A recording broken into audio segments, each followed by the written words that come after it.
Finally, we have a teaser trailer for the Fede Alvarez Alien Romulus film. So look, in my last video I spoke about most of the leaks floating around and why they gave me great concern. In summary, it is simply that I want a new Alien film that can mimic the profound qualities of storytelling, acting, horror and action from the first two films in the franchise. A return to form is the common expression, and sorry to say, but I just wasn't hearing any of that from the leaks, even though Alien Romulus was being praised by those invited to the test screenings. You can take that with a pinch of salt, I insist. So if you're interested in my thoughts on those bits and bobs, then please, by all means, go check out my recent video discussing some of those spoilers. The link's in the description, thank you. Well, all of a sudden, and completely out of the blue, we received a teaser trailer, and yet so far away from Alien Day. I still think April the 26th will be reserved for the full-length trailer, but I'm happy to have a teaser for now. Before I go into detail though, I would like to state right off the bat that I did actually like this trailer more than I thought I would. So let's go through it and I'll tell you what I thought was done well in the trailer and also what I wasn't too keen on. The trailer opens with, in all honesty, quite a spectacular shot of the humongous and, well, not quite so abandoned Weyland-Yutani space station. Travelling towards it in the foreground, we can only assume this is the scavenger vessel carrying our new cannon for the crew of young and randy adults. These scavengers come from the very industrialised and gritty planet that was mentioned among the leaks the other week. I'd love to know more about this planet. For instance, did it start as a colony like LV-426? What were people doing there initially? Was it for mining or scientific reasons? Maybe we'll find out soon, as I do love a good backstory to give purpose to a narrative. I'd also like to quickly inform you guys that if you didn't know, this film takes place exactly 20 years after Alien. The director only just announced that important detail this week, and I'm glad he did, as it gives things a little more context knowing where we are in the timeline. There was a lot of confusion about how much connective tissue it would have to both Alien and Aliens. Personally, I would prefer to find out many of those details when I see the movie. But the first thing that caught my eye and left me completely gobsmacked in this opening shot was the enormously familiar and awe-inspiring ship and station designs that all began with the likes of Ron Cobb, may he rest in peace. Just look at the shape of those exhaust cones at the back of the smaller craft, doesn't that give you some warm vibes right there? It's incredibly reminiscent of the escape vessel used by Ripley after leaving the Nostromo to its fate.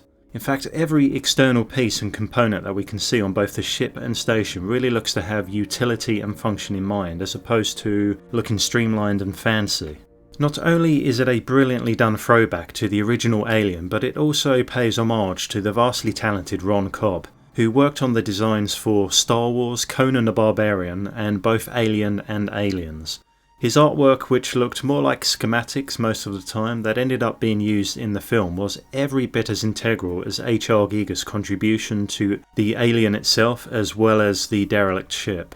So why not go back to that kind of aesthetic? It's probably what most of us feel more comfortable with, and I think it better suits the Alien franchise more than any kind of progressive change. That's how I feel. These walkways remind me a lot of the game Alien Isolation, which may have been the cause of my newly developed heart palpitations that I seem to have picked up around the same time. Who knows.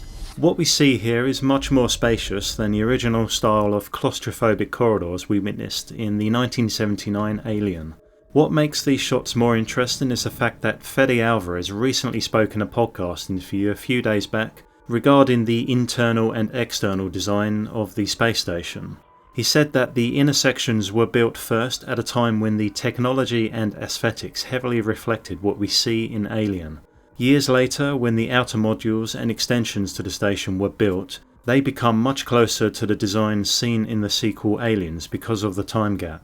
So that's cool to hear. It seems we are going to be presented with a sort of mashup or fusion of both Ridley's and Cameron's visual styles. A bit like a double nostalgic treat for the eyes, if you will.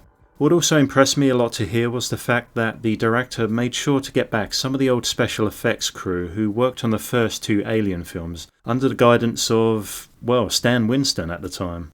To me, that shows great attention to detail, caring and consideration. So that's one big tick so far, great news. Now we're talking. Look at this. Doesn't it take you back to your youth?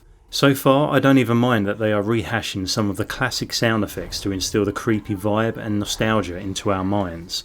I think it only works because what they have built looks so damn good. And by the way, it doesn't mean the movie will be good, I'm just reacting so far to what I see and how I feel, without knowing any more about the film, nothing that's been officially confirmed anyhow. So far, if someone had asked me a year ago what I would like a new Alien film to look like, well, it would be this, I can wholeheartedly say. It does look very Alien, right down to the T, so I am impressed. So I have no issues with the set designs at all. Everything looks as if it was physically built rather than filmed in a green screen studio. And Fede Alvarez has said they did as much practical as possible and claims all the sets are real. That is awesome news. Now, if these studios would actually for once release a goddamn high-resolution trailer instead of this blotchy, poor excuse for a 1080 version, then we might have had some fun zooming into the corridor walls to examine all the nuts and bolts. Although it's dark, as it should be, we can still make out some of the legacy construction components that thankfully haven't changed too much at all. Whether it's the metallic grating that lines most of the backdrop, or the eerie looking flexible pipes that I'm sure simply provide the station with warmth and electricity, but who cares, as they will always look extremely sinister to me.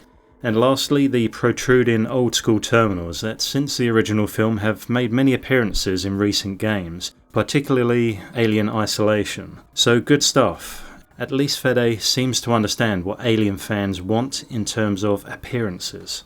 And I gotta say as well, if we can just go back to some of the sounds we're hearing throughout this little corridor tour. Aside from the chilling audio clips we all remember and frankly will never forget from the seminal Alien film, that of course do add wonders to the atmosphere of this trailer. In fact, how many trailers has this sound been used for? I know it aided the Prometheus marketing for sure, but I also think it was used in the 1979 marketing initially.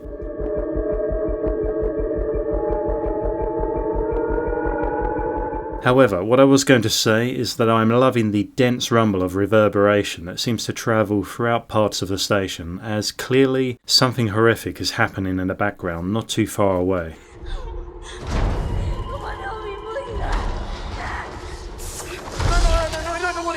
Whether it's faulty or damaged machinery making noise, I doubt it. Or perhaps a fully grown Xeno bashing its way through bulkhead doors, who knows, but it just sounds very meaty, palpable and incredibly frightening. Not to mention the human cries of desperation and panic that do resonate pretty authentically with me, I'm pleased to say, dare I say it. But I am getting the vibe that the sound design in Romulus is going to be quite a major component and driving force in building tension and bringing the scares. That's certainly the inclination I'm getting if we only study the visual and audio aspects that we've been allowed to see so far. I get the sense that the soundscape in cinemas will be quite an experience as we hear the violence and chaos play out, resonating throughout the theatre. I'm not sure what to make of these cryopods in terms of to whom they belong and who was and maybe still is inside if we look at the left one that is still closed. Everything is covered in blood, and I do hope this particular gore-fest has an interesting story to tell. But I don't know whether this is property of Weyland-Yutani or instead was brought along with the scavengers on their vessel. Either way, we are not going to be told much from this teaser alone. We hear the word run being said by what must be a synthetic, I would wager. Run. He sounded way too calm and collected in a situation that definitely required you to run. On that note, here is where I start to feel the trailer gradually declines, but only concerning particular elements that I think many of us predicted would be the case. I'm not saying I hate anything about the trailer, as overall it has impressed me more than I thought it would have, and I had my doubts about Romulus, trust me on that. But the thing that is either going to really excite people or undoubtedly frustrate some of the hardcore fans is perhaps what could arguably be the overwhelming numbers and overuse of facehuggers, which is starting to look more like a horde attack from an AVP movie. And guess what, these little buggers are now able to break through that hardened future glass, amazingly. There does seem to exist this strange formula in modern remakes and sequels to continuously make these iconic creatures ever more ferocious and deadly. It's like they just can't leave them alone. Predators keep getting bigger and aliens get faster and stronger. Is this what we want to see, or is it a product of lazy writing? Just some food for thought, that's all. For me, if I relax my brain and slip into casual mode, I feel like these scenes are both equal measures of terrifying and fascinating to watch, if only to see how the hell these young adults in the next chapter of their coming of age story are going to escape such an ambush. But then I also can't help but feel a little bit zoned out as we watch these juiced up CGI facehuggers flying all over the place with their newly enhanced speed, strength and weaponry. Practical effects, which we are told are a big part of this film, I think work best, as does the build-up of fear in the mind when we cannot make sense of what we struggle to see. Our brain tries to fill the gaps, creating terror in the process. Sadly, all the baby Xeno scenes in the teaser appear to be pretty void of distorted imagery and shadowy concealment that do wonders to boost the impact of practical effects. I can't tell for sure if this is a mixture of CGI as well as props on strings, but it feels slightly overkill if you measure it in comparison to how the first two films were made. Then part of me thinks, whatever. It's what we got, so let's just have fun and enjoy it. It could be good at the end of the day, but it's hard to predict right now. I do like this shot. Pipes venting steam and dark connecting corridors are more of what I want to see, although some of the previous well-lit open spaces that were more closely matched to the 1986 Aliens aesthetics were nicely designed also. Again, Alien Isolation has its mark all over these chase moments, therefore they do have my sympathies. I know how they feel, and there's that heart palpitation again. Perhaps this could be near the end of the film when there are only a few kids left and the dominant threat is a fully grown xenomorph hunting them down, one or two at a time. The lighting is very intermittent, so at least we can assume there is power on the station, albeit slightly unreliable for the crew in this scene, as they seem to be using flares to find their way out. This again adds more to suggest that the latter parts of the film could be cast in shadow, which will definitely elevate the spooky atmosphere of the film. I suppose to give the casting choices some credit, they do look scruffy and ragtag enough to be somewhat believable as scavengers from a gritty and industrious planet. That being said, what the trailer unquestionably does not do is provide us with any insight as to their acting abilities when we consider if the characters will be authentic and relatable enough, as they most definitely were when we consider the crew of the Nostromo in Alien. I think that is a prime factor for me this far into the trailer, as for the most part it looks and sounds bloody amazing on a visceral level at least. But on an intellectual level, it's just not possible to tell yet, not without a full-length trailer at least. I don't know if you guys and girls share my feeling on that, or whether you're already sold on what you see. Let me know in the comments. You know I love to discuss, but I just feel there is zero evidence from this trailer alone to support a good story as well as characters so far. This guy has to be asynthetic, has to be. It's all about the posture with these guys, well that and bad fashion sense obviously. He's also wearing a Weyland-Yutani Company badge on his chest, which could signify that the scavenger crew may have found him on this station. Whether that be in a state of up and about, or maybe he was discovered in cryosleep.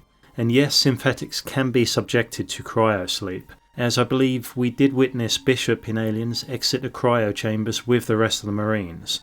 My theory is that they still use energy and still need to consume energy to stay alive, just like us. Bishop was munching down on that damn fine cornbread on board the Sulaco after all, remember? And just as an afterthought, I wonder if this station will be equipped with a mother. No, I wasn't about to swear, I'm simply suggesting if there will be an AI on board and one that can be communicated with. If so, how would this affect the crew? There was never any malicious programming built into the AI in the original Alien film. It was only ever used as a utility tool and communication device for the captain and, well, Ash, as we know. But I won't be too impressed if we get the same self-destruct ending as we've had before, that's for sure. Nor do I want to see the aliens being ejected out of airlocks, please. On a side note, if there is a localised AI on board similar to a mother, then this may be how we get our historical information on all the happenings and goings on this station since the alien entities were first brought there for research. I do like the idea of that. This is a very disturbingly sexualised shot of a facehugger that appears to have a much longer appendage than we've ever seen before, very reminiscent of what we saw in Prometheus with the larger creature. It seems to either be removing itself after it's had its way, or it's been removed by someone else. Either way, it feels like body horror done well, and I feel like we should move on, almost like it's something we shouldn't be watching. So we have many snippets of intense action scenes, both in and outside of the station, and loads more facehuggers to come. Then we get this. I realise that this shot is a complete throwback to Aliens, and understandably why the actress here, Kaylee Spaney, is going to cause some criticism. I get it. We're all thinking about that elevator scene in Aliens when Ripley rescues Newt from a terrible fate. It is a bit cheesy to have this in a trailer, a little bit possibly. However, I'm going to do the sensible thing and reserve any judgment until I've seen her in action. I don't think it was very fair to compare her to Sigourney Weaver in this not so subtle way, but like I say, let's hold off any judgment until we at least hear these actors actually speak some lines before condemning the whole film. But if you want another big whopping thumbs up to take home, pulse rifles are back, baby. God, I can't wait to hear that sound again in the cinema, and please don't bloody change the way they are supposed to sound, please. This particular rifle looks like it could be some sort of first edition version of the gun. There's no real difference apart from the colour that I can see at least. It still has that ammo count on the side in that child's toy-like 80s display screen that just looks perfect, never change it. Will it fire grenades though? Who knows? Now finally we get our first real glimpse of the fully grown xenomorph, and although we can't see too much of it, it does look fairly identical to previous versions, from the front of its face anyway. Hopefully some of the leaks regarding it being a fleshy abomination similar to that of the newborn in Alien Resurrection are mostly unjustified. I am really glad, however, that they decided not to show too much of the big guy, as this should be one of the main surprises in Romulus. This logic should of course apply to the full-length trailer as well, let's hope. So there we have it, some things I liked about the trailer and parts I'm a little uncertain about until we get to see more, at least. I remain sceptical that this film will live up to my expectations of what a good Alien movie should be, but this trailer has definitely provided me with two things. Firstly, it tells me that Fede Alvarez is not being held back by the ratings board on this one. He has much experience in horror and suspense from his previous work, but I believe this endeavour will take the cake when it comes to profound visceral gore and violence, fingers crossed. Secondly, it has left me with many more questions, which is why I'm relying on a full-length trailer to arrive next month to answer them without spoiling the film. I just want to get a better sense of the story, as well as see the characters interact with each other and the environment much more. Probably the only major anxiety I have that desperately needs quelling is to know if the actors can deliver. Trying to remain authentic in such a terrifying circumstance would test any actor, I'm sure, and maybe Kaylee Spaney could be the next Sigourney Weaver. Oh, that was an awkward silence. But look, all the actors have to take that role and the risk that comes with it to prove themselves. So hopefully, for all our sakes, this film could turn out to be an all-encompassing, fantastic alien movie. We shall see, but don't hold your breath. Alright, well, that was my reaction / breakdown of the small teaser that was recently dropped. I probably will have 100 more things to talk about soon for other videos, but for now, thanks for watching, and please let me know your thoughts on the teaser down below in the comments so we can get chatting. Take care guys and girls, and stay entertained.